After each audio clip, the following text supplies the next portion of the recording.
Hello YouTube, Dave here again. Welcome to another Starter Set Saturdays. I do want to apologize for not having many uploads over the last little while. Things have just been kind of busy in life, as well as the summer has been kind of rough in terms of having like heat waves and the draining effect that, I'm not a summer person to begin with. So it doesn't take a whole lot. Like the heat's always really bothered me. So it's been kind of difficult to have the energy to, think about or even come down and record videos. Hopefully we can get back into the swing of things. And we're going to start by taking a look at the One Ring starter set. So I did a poll a while back because I want to start having this be more of a viewer-driven series. And this actually was tied with the Starfinder beginner box. I was trying to remember which one it was. They had the exact same percentage, so I decided I would cover both of them. I do have a poll up for the next one that's already been sort of decided on, so I'll be mentioning that at the end of this video. But yeah, I'm really looking forward to checking this out. So this is from Free League. This is the second edition of the One Ring role-playing game. And this starter set, the original retail price for it was $39.95 US, and the approximate Canadian translation, at least based off of the current dollar value, so this is subject to change, is currently sitting at around $54.99 Canadian, though I think it might have been $49.99 Canadian, depending on where you might have purchased it from. But just based off of the US dollar and Canadian dollar right now, that's kind of the price that we're looking at. I will be focusing, I guess, on the US price or dollar amount, even though I'm not American, just because it's the one that I know for sure. It's sort of the fixed price. So anyway, let's go ahead and take a look here. We do have the cover art, and one of the things I really love is Free League's art style. All right, it is just sort of a very unique kind of approach to their artwork, and I see it in a lot of their different products, like the One Ring, the Alien role-playing game, Blade Runner. I really do appreciate here. So we got some adventurers here going through, looks like a forested area.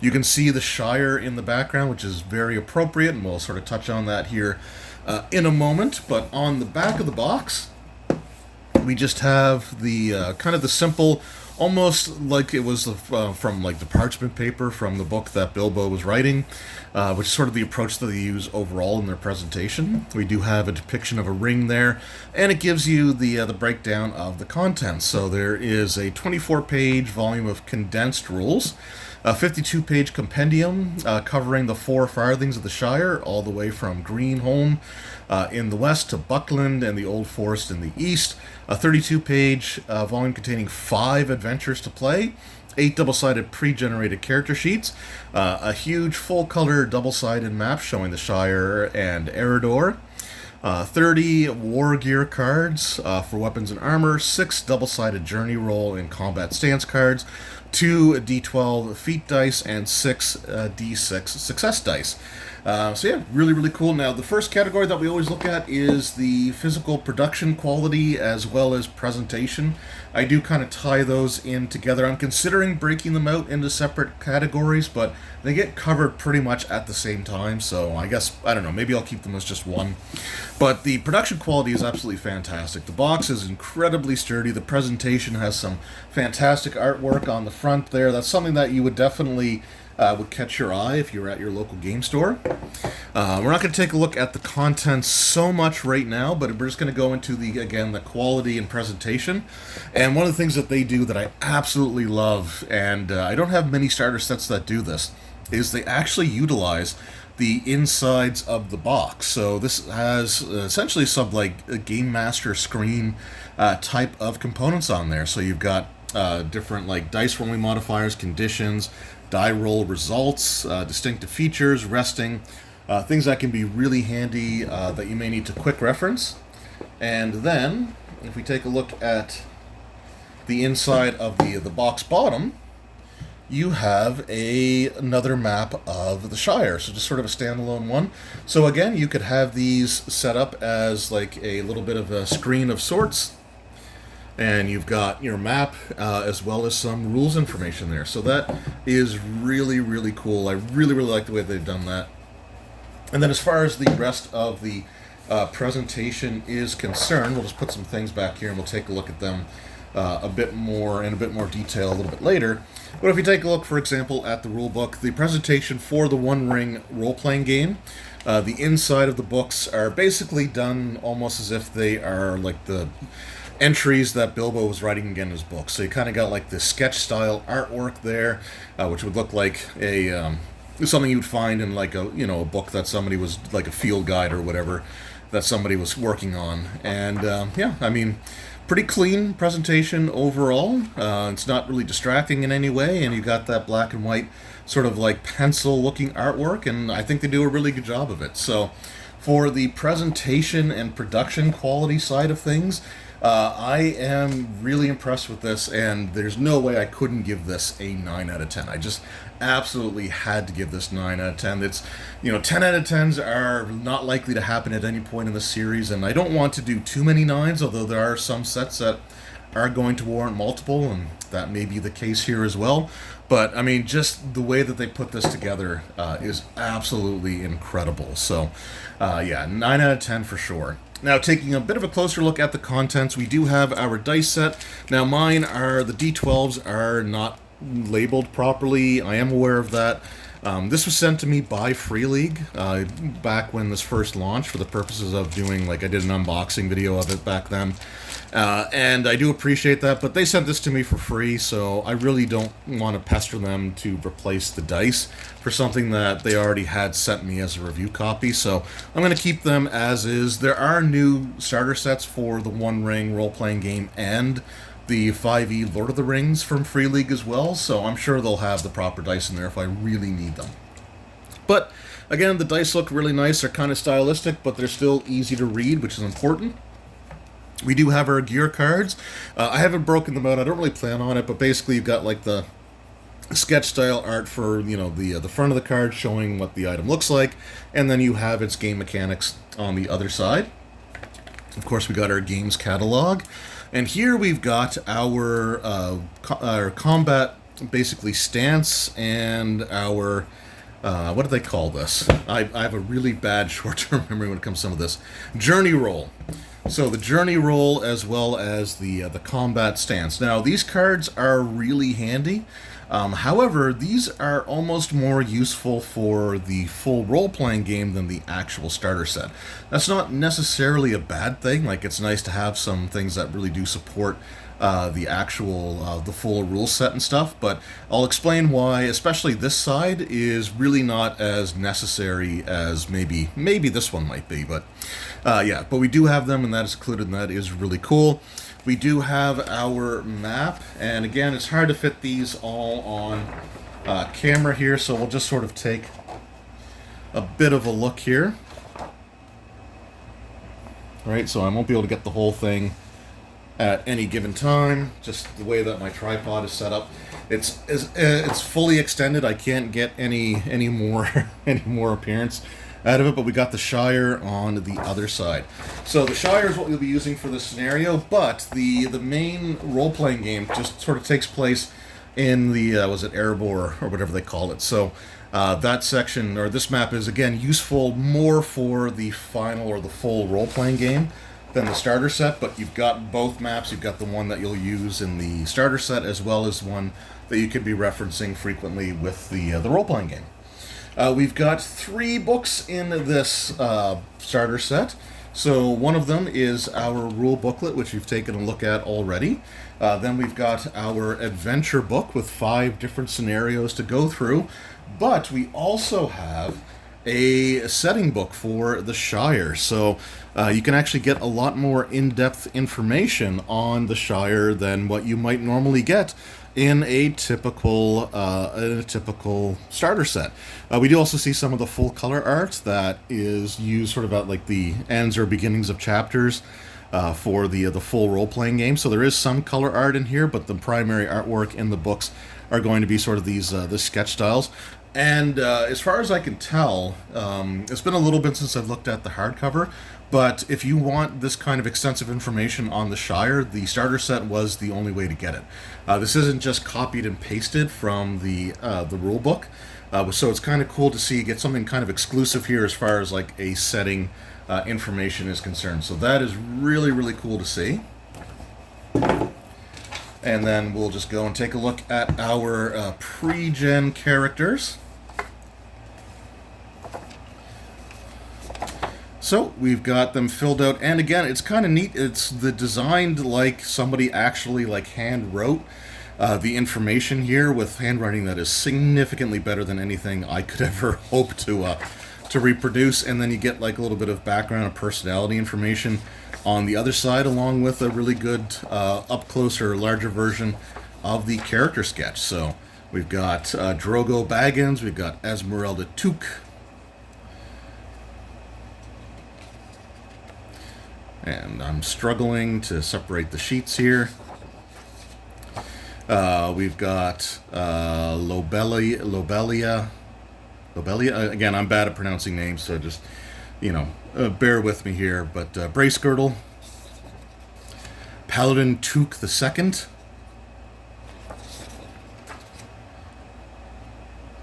We got Primula, Brandybuck. Waramack Brandybucks. We got some Brandybucks going on here and some Tooks. And we've also got a couple of guest characters here. So we have Balin, son of Fundin. I hope I said that right. So we got our dwarf there, and we do have Bilbo Baggins. So I'll talk a little bit about these guys separately, but these are characters that you don't get to just start the scenarios with. You do have the ability to play them later on, but you start off with these as your pre-generated characters.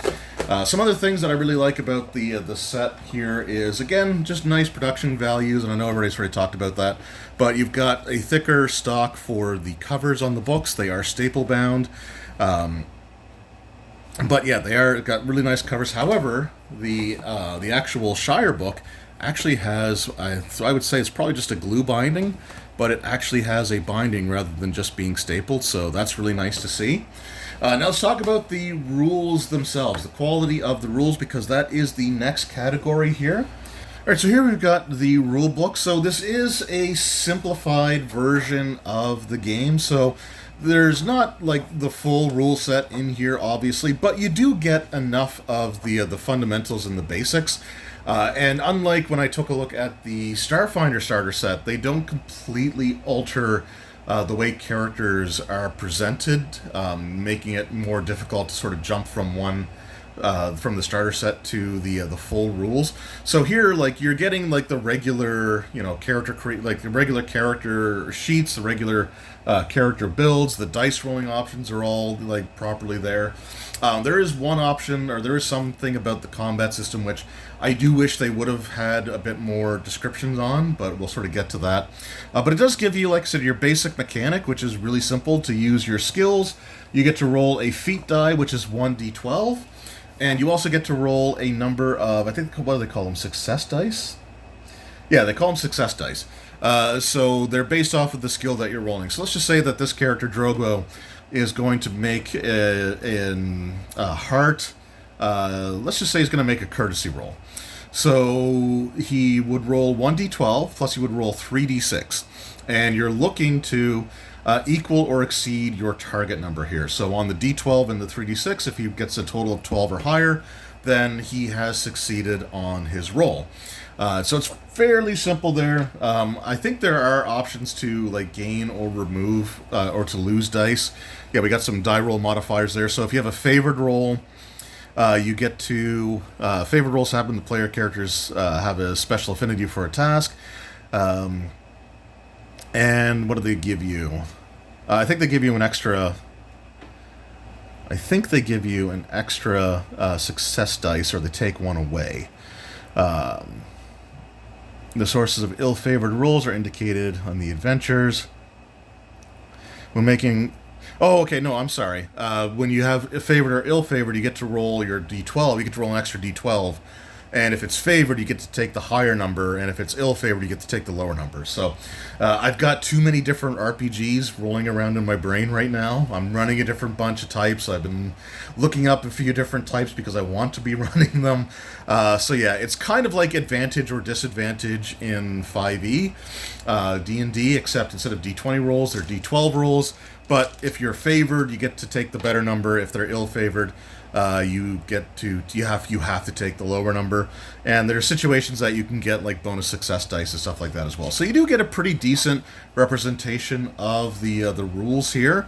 There is one major rules component that is missing, but I suspect it's missing for a very specific reason. And in the full rules, you can gain what's called shadow points. It's basically like a form of corruption that can happen throughout the course of your adventuring. You know, if you encounter horrible situations, or if you make certain choices that may be, you know, morally questionable, right? You can earn these shadow points.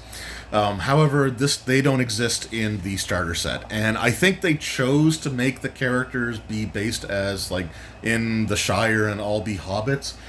Because of the fact that like the hobbits are supposed to be more pure and sort of incorruptible kind of thing. Like they're not obsessed with some of the things like power or things like that you would see kind of in like the human settlements or things like that. So I think they made them hobbits so that they didn't have to worry about like incorporating the shadow mechanic into the starter set. So you've got these like, again, pure incorruptible kind of simple folk, you know, so that's kind of missing. And then as far as the combat goes, your stances are a little bit different than what you have in the core game.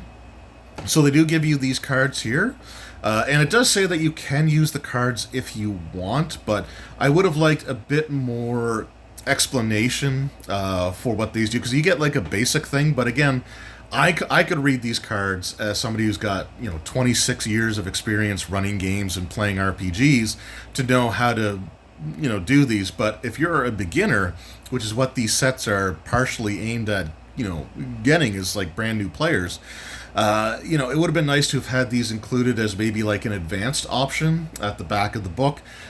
You can use them, but again, it doesn't give you a ton of information on them.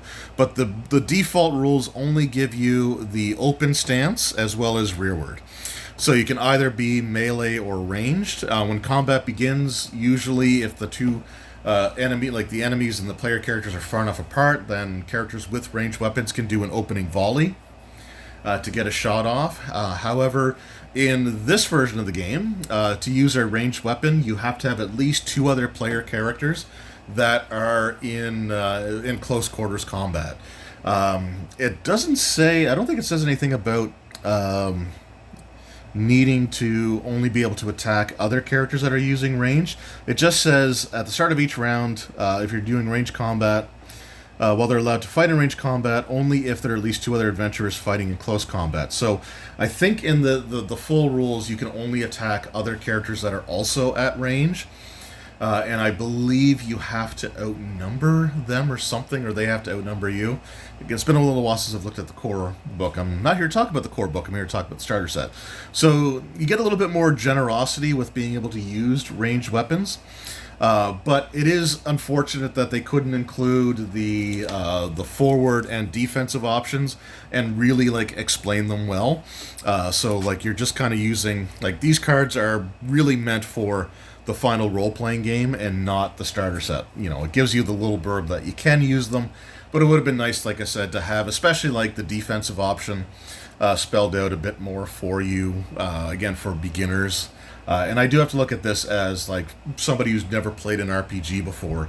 If they're picking this starter setup as their entry to tabletop role-playing games, you know, it'd be nice to have all the options that are presented in the box to be well explained in the actual like combat section here. But you know, that's all that, you know, all in all, that's still not too bad. And I would say like the rules here, they'll get you started. They will, you know, you'll be able to relatively seamlessly transition from the starter set into the full rules. There are no character creation options. Again, you're all meant to be playing these pre-generated Hobbit characters, so that's always going to be a bit of a bummer. Like I will always, add a point to a starter set that gives you the option to create characters. So I think overall, because it is missing the shadow mechanic, again, I think for narrative purposes, but also, the lack of explanation or detailed explanation for the defensive or forward options, even though you have the game made card to be able to do them. I'm going to give the rules quality a 7 out of 10. I was really hovering between 7 and 8. And again, I feel like if they would have had character creation, it would have been an easy 8. So if I'm kind of on the fence, I always default to going a little bit like on the low side, just to be absolutely safe and sure. So 7 out of 10 for the quality of the rules. Now let's take a look at the adventure. So I don't want to spoil too much here, but you are playing hobbits in the Shire, and you get to meet. At the beginning, you get to have sort of like your party's patron, or I guess not the first scenario. He does become a patron a little bit later on, but you actually get to meet with and do things for Bilbo Baggins, and it's actually really kind of cool because like you're going through, and these are fairly low stakes scenarios for the most part, especially early on. You're breaking in, you're sort of planning a heist to get back like a map that Bilbo claims is his. Then you get to go treasure hunting, and then you sort of get like to see some other things that are going on, and the story kind of builds from there. So there is some really cool stuff in there. You do get to see Bilbo, and eventually, starting with the second scenario, you actually get to have the option to play as Bilbo, and you do eventually also get the chance to play as Balin in the at least for one of the scenarios. Bilbo becomes in play for most of the scenarios going forward after the initial one, and it does recommend that you give each player in the group a chance to play Bilbo. Instead of having one player just kind of always be him, once he becomes available, you let other players get a chance to play him as well. It does create a bit of a situation where the character that player would normally be playing is suddenly absent and then available for the next scenario. So I guess you could always just say that they're sort of like, in the background, or, they're going with you, but they're just not participating in, what's going on. Maybe they're like guarding your camp, or, something along those lines, I guess. But it's still really cool nonetheless. You do get 5 scenarios. And each scenario, I would say, could easily be like you go through a scenario per play session. You might be able to do a couple of the early scenarios in the same session, but I think if you're learning the game and kind of trying to get comfortable with it, I would say you could get 4 to 5, maybe even 6 sessions in, depending on how much role-playing the group wants to do.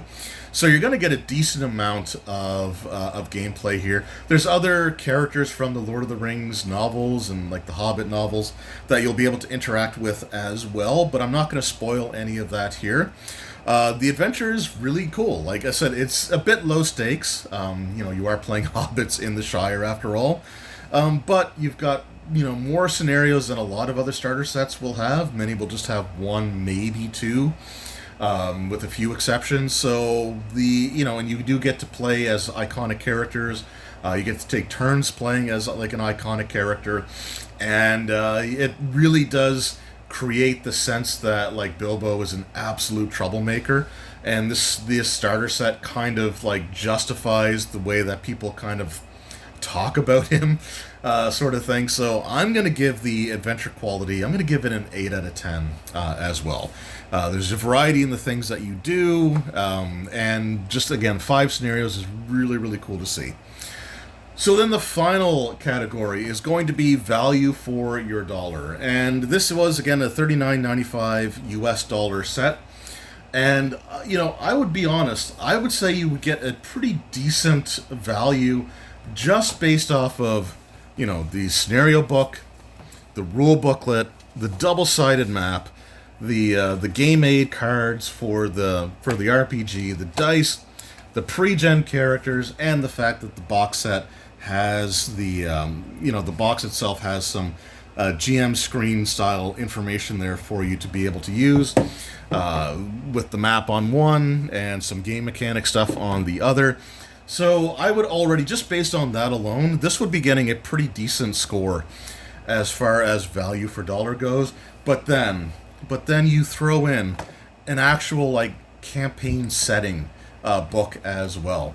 And, you know, we're not going to see too many RPG starter sets that are going to include an actual dedicated setting book. And not just an actual dedicated setting book, but, you know, the beefiest book of the entire starter set is the one that's dedicated just fleshing out the Shire itself. So it's really incredible. You get like the history of the Shire, the geography, you got like detailed explanations of the different farthings, and it's really incredible to have all of this information. You got some gossip tables there. So this, just on top of what was already a pretty solid starter set, this just pushes it over the top there. So I'm going to give the value for dollar, I'm going to give that a 9 out of 10 as well. So like I said, I don't give out 9s lightly, and it's not often that there's going to be multiple 9s in a single starter set, but this one I think they really went above and beyond. Like, Free League did an amazing job with this. So before we get to the overall score, I'm just going to go over like a little brief list of the cons and pros. I like to do the negatives first so that I can end on a more positive note. There's not really a lot of like cons that I can really think of, and truthfully these feel a bit more nitpicky than like legitimate gripes. So one of the ones that I have is that, you know, the combat may be a little oversimplified by removing the forward and defensive options as things in the starter set and in the write-up for the starter set.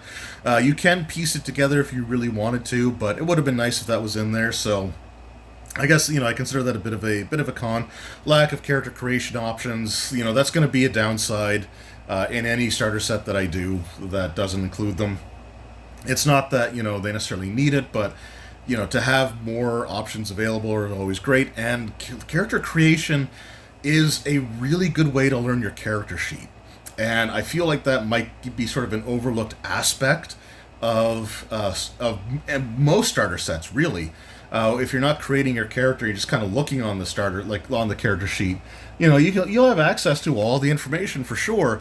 But, you know, I've always found that if I fill out the numbers and I write the numbers in the character sheet and I do that myself, then I have a bit more awareness of where everything is. And it's just easier for me to navigate the sheet because of that. So, you know, again, character creation is always going to be something that I would love to see in starter sets. I don't take away points for it not having it.